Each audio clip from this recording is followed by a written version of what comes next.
Waziri wa madini na mbunge wa jimbo la Dodoma mjini Mheshimiwa Anthony Mavunde amezindua rasmi mfumo wa kidigitali wa kusikiliza kero za wananchi kwa uharaka kwa kupitia serikali za mitaa, ikiwa ni utekelezaji wa ahadi yake aliyoitoa kwa viongozi wapya wa mitaa waliochaguliwa kwenye uchaguzi wa Novemba 2024. Pamoja na uzinduzi huo wa mfumo, pia amekabidhi simu janja smartphone kwa wenyeviti 222 wa mitaa yote ya jimbo la Dodoma mjini, ambazo zitaunganishwa kwenye mfumo huu wa kusikiliza kero za wananchi kwa haraka, pamoja na kupokea jambo la haraka ambalo litahitaji lipatiwe ufumbuzi wa haraka. Mimi siku zote katika uongozi wangu nimejitahidi kuwa kiongozi wa kujibu changamoto zinazowakabili watu.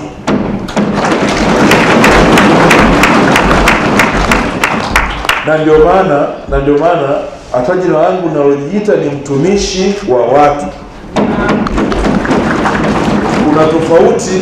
Kuna tofauti ya kuwa kiongozi na kuwa mtumishi. Kwenye utumishi kuna kutumwa. Kwenye uongozi ukingangania neno hilo, wewe siku zote unataka kuonekana wewe ndio sawa sawa, ndio sahihi. Lakini kwenye utumishi kuna kutumwa. Unatumwa na nini? Unatumwa na matatizo, kero na changamoto za watu. Ukivaa uongozi huwezi kufanya kazi hii. Ukijiona wewe ndio kauli yako ya mwisho, huwezi kuhudumia watu. Na ndugu zangu wenye viti, nyie hapo wote wenye viti, sio kweli kwamba katika mitaa yenu hamna watu wengine wote wenye uwezo wa kuwa wenye viti isipokuwa ninyi? Sio kweli. Na sio kweli kwamba mimi ndio mbunge ninayefaa mwenye uwezo kuliko watu wengine wote walioko Dodoma. Sio kweli hata kidogo. Mwenyezi Mungu anawatuma watu wake kwa njia tofauti. Ukiona unapewa dhamana, heshimu dhamana. Iishi dhamana. Watu wanaweka matarajio katika wewe. Maisha ya watu unayabeba wewe. Ukishindwa tu kutofautisha wewe ni nani, ukajiona wewe ni kiongozi na sio mtumishi, huwezi kuhudumia watu. Namshukuru Mwenyezi Mungu alinisaidia. Niliondoa neno hilo nikabaki na neno la utumishi. Nasema haya kwa sababu na mifano miwili kama sasa katika hoja ya msingi siku ya leo. Miaka kadhaa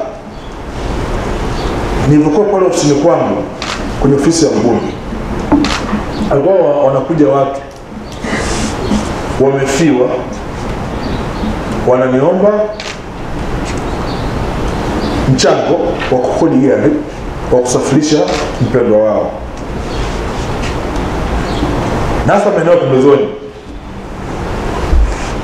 Lakini siku moja nikiwa naenda chuo kikuu cha Dodoma, pale Makulu na Mkalama katikati hapa, nimekutana na mwananchi anakwenda Ng'ong'ona.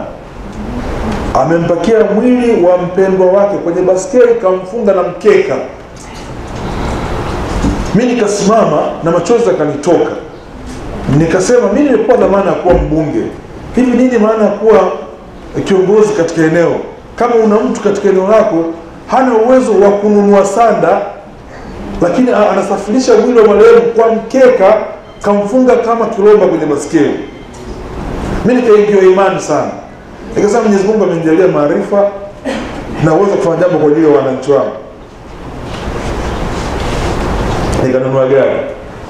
Nikatukanwa nchi nzima kwa mimi ni mbunge nisiyefikiria sawa sawa. Unawezaje katika dunia ya leo ukanunua gari la kusafirisha marehemu, gari la mazishi? Na mpaka leo wanaendelea kunitukana. Kipindi cha uchaguzi kifika, wao wanaweka picha yangu ile na ile gari, wanamtukana, wanasema ndio wabunge ndio nao. Lakini watu wanashindwa kuelewa. Mimi ni mbunge, naishi na watu ambao nafahamu matatizo yao.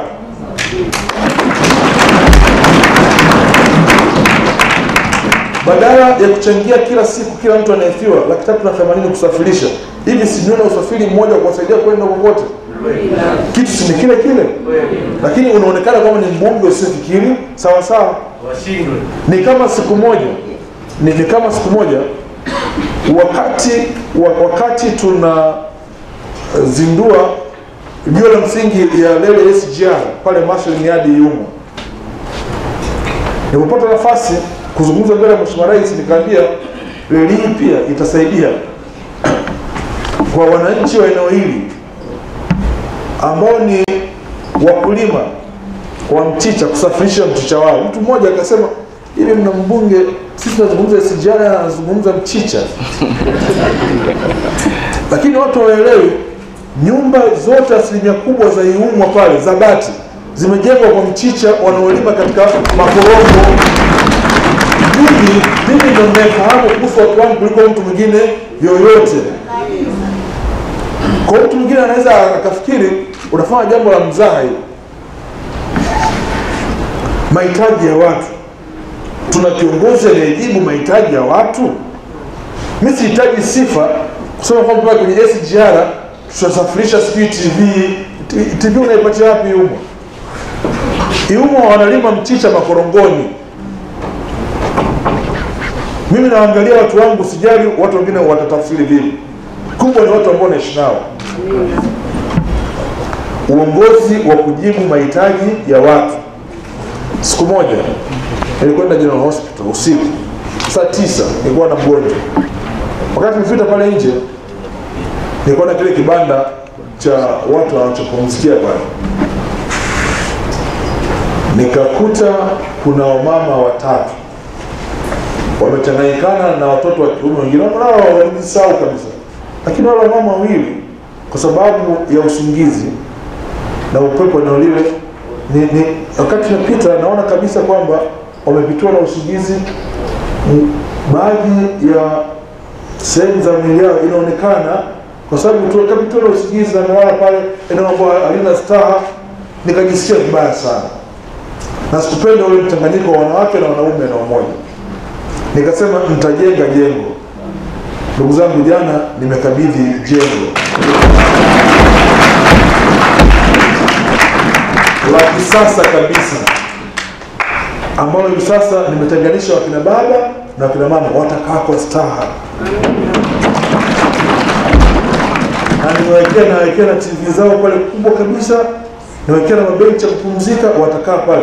Na nimeanza kujenga na fence ya hospitali kuziba lile eneo,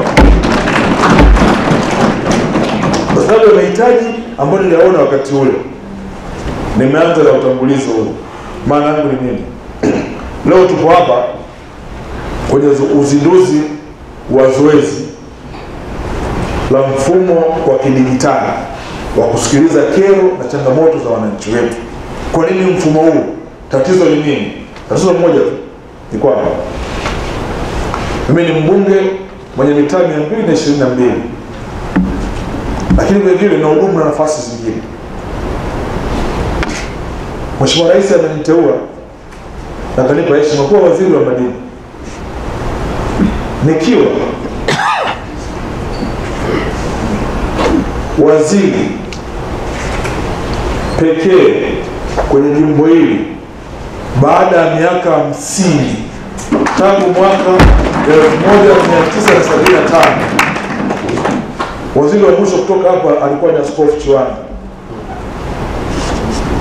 Baada ya miaka 50,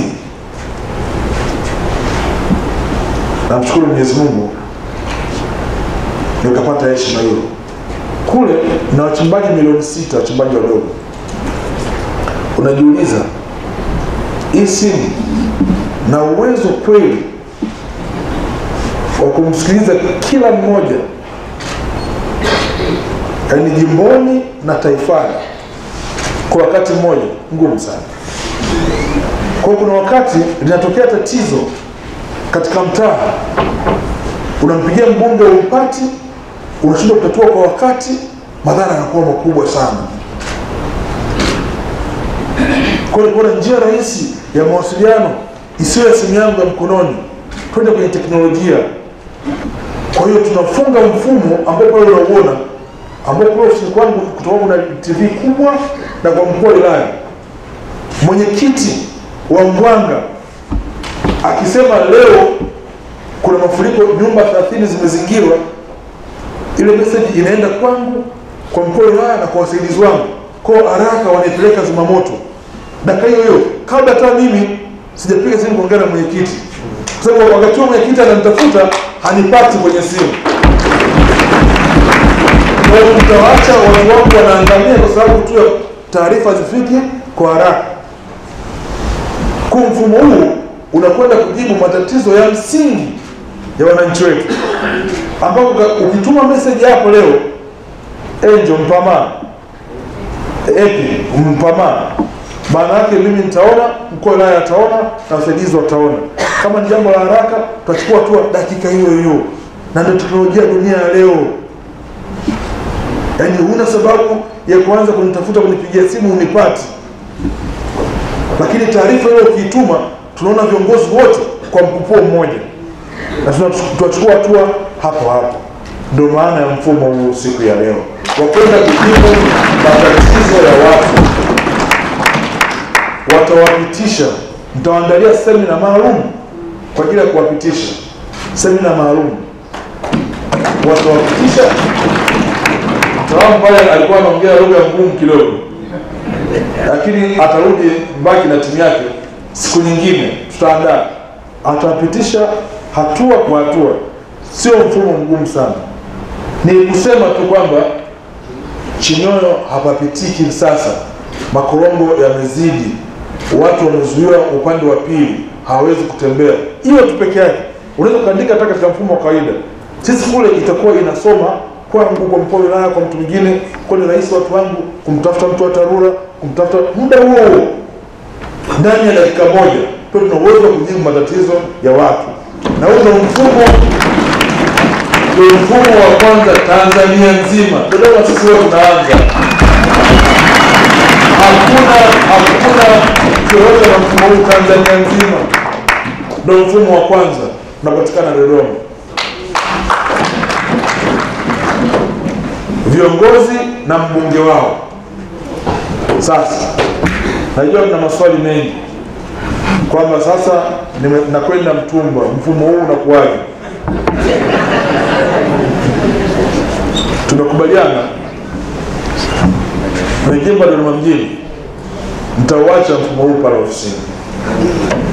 Mbunge atakayekuja tutampitisha na tutamwomba na yeye aendane na huu mfumo.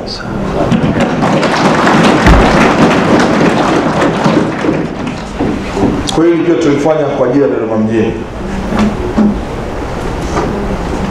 Nataka nihakikishie, mimi nimesimama hapa kwa sababu ninyi nyote mlinipa heshima kupitia kata zote 41.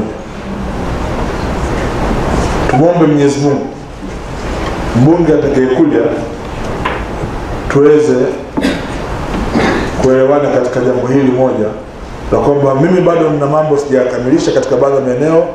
Nitaendelea kuhudumu kwa kipindi cha miaka kadhaa ijayo, nitimize yale mambo.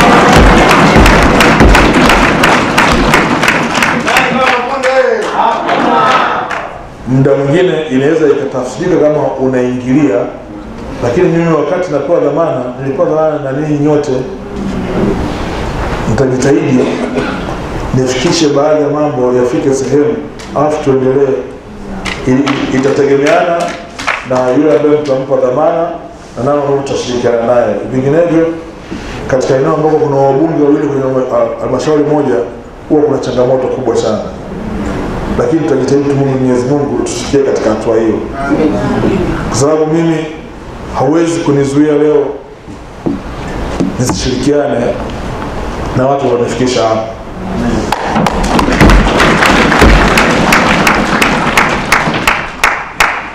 Na karabati uwanja wa Mtekelezo pale ambao hauko jimbo la Mtumba, ni ubebe. Siwezi. Nitaendelea kufanya. Nataka nihakikishie kwamba tutaendelea kuwa nanyi pamoja ili kuweza kufikia matarajio na malengo ambayo tumejiwekea. Simu, smartphone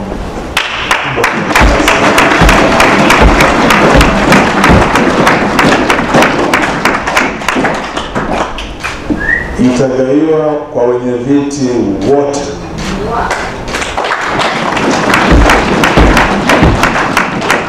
Baki pale mtaalamu atawaambia hatua zinazofuata, lakini nafikiri tunaweka na line ya boda. Lakini kuna maeneo ambayo boda ikamati, nafikiri mtaangalia namna kwa sababu wote mpo hapa.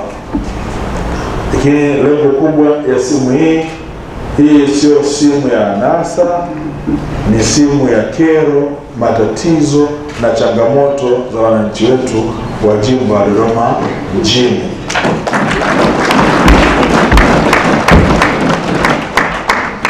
Natumai simu hii itakuwa ni chachu ya kwenda kubadilisha mitaa yetu, itakuwa ni chachu ya huduma bora kwa wananchi wetu, itakuwa ni chachu ya kusogeza huduma kwa ukaribu kati ya mbunge na wananchi wake. Niwaombe wenyeviti wote mkatunze kifaa hichi ili tuweze kuhudumia wananchi kwa pamoja. Simu hii imetengenezwa kwenye kiwanda ambacho kipo Tanzania, kiwanda cha kwanza kikubwa, simu ya kisasa kabisa. Imetengenezwa Mkuranga mkoani Pwani na kampuni ya Rad Electronics Limited ambao ndio wazalishaji wa kampuni. Ni Mtanzania huyu, na mimi nayo kama hii simu nzuri itakusaidia kutatua changamoto hizo za watu wetu. Kwa tuunganisha kwenye mfumo simu hii kwa wale Dodoma mjini, tabaki kama alama na kumbukumbu kwenu. Nikiwashukuru sana kwa ushirikiano, na kwa sababu wakati ujao sitakuwa nanyi, lakini tunatenganishwa na mipaka ya kijiografia, ila moyoni tutaendelea kuwa pamoja.